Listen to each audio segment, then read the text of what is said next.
মেয়েদেরকে শিক্ষা ক্ষেত্রে লেখাপড়া শেখার জন্য তাদের লেখাপড়া ফ্রি করে দিয়েছে, উপবর্তী সৃষ্টি চালু করেছিলেন।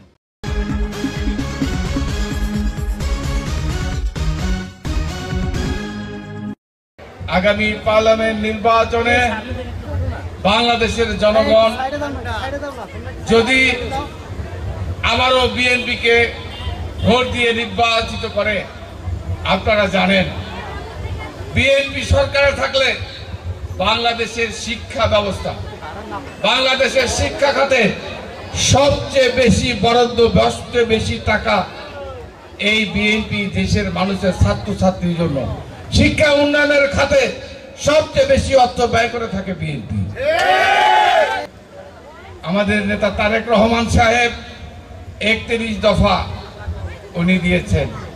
এই 31 দফার মধ্যে উনি শিক্ষা খাতে বাংলাদেশের উন্নয়নের জন্য শিক্ষা খাতে এদেশের মানুষদেরকে শিক্ষিত করার জন্য, এদেশের জনগণকে শিক্ষিত, ছাত্রছাত্রী মা বোনদেরকে শিক্ষিত করার জন্য কি কি করতে হবে উনি 31 দফা যে কর্মসূচি এর মধ্যে উনি পরিষ্কার করে দিয়েছেন।